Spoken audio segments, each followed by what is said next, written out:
O Debian é um sistema operacional livre e de código aberto baseado em outro sistema operacional, o Linux, o que significa que qualquer pessoa pode usá-lo, modificá-lo e distribuí-lo da forma que quiser. Diferente de muitos dos sistemas operacionais criados por grandes empresas, o Debian é constantemente atualizado e mantido por uma série de comunidades globais que colaboram entre si para mantê-lo seguro e atualizado. O projeto de criação do Debian teve início em 1993 por Ian Murdoch, na época um universitário. O nome Debian vem da junção de dois nomes, Debra, sua namorada na época, e Ian, o seu próprio nome. Ian queria criar um sistema operacional onde fosse possível a colaboração e desenvolvimento de várias pessoas no projeto, diferente de muitos sistemas operacionais na época. Desde então, o Debian se tornou uma das versões mais influentes e famosas do Linux. Sua segurança e estabilidade deu base para muitas outras versões e distribuições do Linux, além do seu modelo de desenvolvimento colaborativo que serve de referência para muitos outros projetos no mundo todo.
Eu sou a Ana Luísa e eu vou falar um pouquinho sobre quais sistemas de arquivos o Debian utiliza. O Debian consegue ser bem flexível quando se trata de sistema de arquivos, porque ele funciona com vários tipos, então você pode escolher o que mais combina com o que você precisa. Os principais são o EST2, que é simples e estável, o EST3, que é parecido com o EST2, mas ele tem uma camada extra de segurança chamada journaling, e o EST4, que é mais moderno, rápido e suporta arquivos maiores. Também temos muitos outros, como o RiserFS, que funciona bem quando você tem muitos arquivos pequenos, o XFS, que é ótimo para lidar com grandes volumes de dados, e o JFS, que é leve e eficiente em vários tipos de uso. Além disso, o Debian também tem de sistemas usados em outras plataformas, como o FAT e o VFAT, que aparecem muito em pendrives e sistemas Windows, o ISO 9660 e o UDF, que são os formatos dos CDs e dos DVDs, e até o NTFS, que é o sistema de arquivos padrão do Windows, embora com algumas limitações. Claro, a disponibilidade de tudo isso depende do kernel e dos pacotes que você tem instalados, mas, no geral, o Debian te dá bastante liberdade para configurar o armazenamento do jeito que você quiser. Eu sou o João Pedro Maceno e eu vou falar sobre os requisitos mínimos recomendados de utilização do Debian. Bom, ele possui algumas vantagens e uma das principais delas é que ele não exige tanto de hardware. Então, qualquer computador dos anos 2000 em diante vai funcionar perfeitamente nele. Bom, ele possui duas formas de ser instalado. Uma delas é como console, digamos assim, que é no desktop. Meio que ele é literalmente isso, uma linha de comandos. Então não é muito prático e nem muito fácil de utilizar por um usuário leigo. Nessa versão, ele vai exigir pelo menos 256 MB de memória RAM. O recomendado é ter pelo menos 512. E na questão do espaço de disco, vai ser em torno de 4 GB de armazenamento. E na outra versão dele, que ele pode ser instalado, possui já interface gráfica, criação de pasta, menu, sistema de navegação. Então, para um usuário comum, essa versão aí é muito melhor e mais prático para ele usar no dia a dia para algumas tarefas. E não é uma diferença tão gritante na questão de memória RAM, é maior sim, elas já exigem como mínimo 1 GB e o recomendado já é 2. e de armazenamento, e aí sim já é uma diferença maior, que vai exigir entre 10 até 20 gigas, dependendo do pacote que foi instalado. Na questão processador, ambos vão utilizar o mesmo, digamos assim, porque eles vão precisar de pelo menos 1 GHz de frequência. E hoje em dia é muito comum os processadores já terem cerca de 3.6 até 4.6, e a média hoje está em 3 GHz. Isso mostra que ambos são muito usáveis, sim, e que qualquer pessoa, mesmo não tendo o melhor computador do mundo, ela pode ter um computador bem básico, ela vai conseguir usar esse sistema operacional. Então, não vai ter essa diferença gritante. Alguns sistemas operacionais são mais pesados, então tal pessoa não vai conseguir usar. Mas o Debian, meio que qualquer pessoa que tenha um computador dos anos 2000 em diante pode usar. Então, isso mostra uma certa vantagem diante dos outros sistemas operacionais. Olá, eu me chamo Hugo e agora eu vou falar um pouquinho sobre em quais casos o Debian pode se sobressair em relação aos outros sistemas operacionais.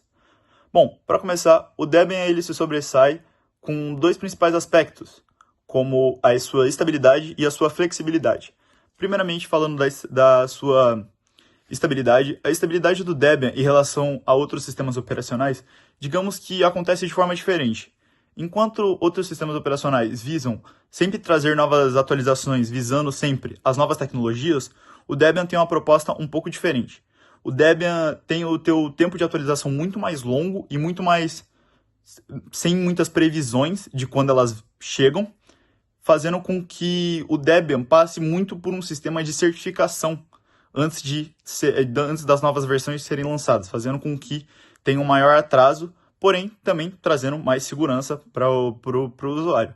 A questão da flexibilidade, falando agora um pouquinho sobre a questão da flexibilidade, a flexibilidade do Debian é muito boa por ela se basear numa filosofia, que é a filosofia do software 100% livre, que basicamente significa que o usuário tem controle total sobre todo o sistema, ou seja, ele pode remover, pode adicionar, pode gerenciar qualquer software e tudo basicamente do sistema.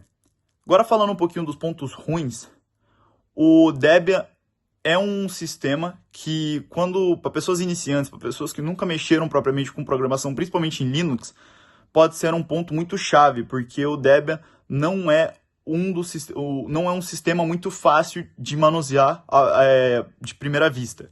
Então isso pode ser um problema para certos usuários. Fora também que se você visa um desktop já pronto, digamos assim, né, um sistema onde o seu desktop já esteja pronto, onde já venha todos os sistemas instalados, os softwares instalados, onde ele literalmente está pronto para uso, o Debian não tem essa função principal. Esse não é o intuito do Debian.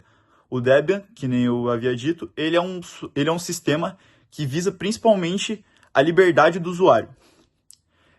Outro ponto também seria o tempo de atualizações.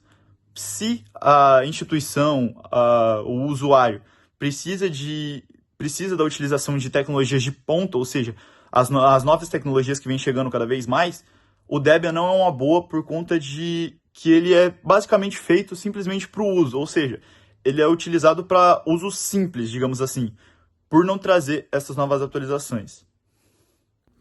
E agora eu vou falar sobre as curiosidades. Você sabia que o Debian vem de um casal? Vem de Ian Murdoch e Debra, que era a namorada dele na época. E os dois tiveram a ideia de juntar seus nomes, de Debra e Ian Murdoch, formando assim o Debian. É bem criativo. Outra curiosidade, provavelmente você nunca deve ter usado o Debian, mas é bem provável que você tenha usado algumas variáveis dele, que seria o Ubuntu, o Kali Linux ou o Raspbian, que são todos filhos do Debian.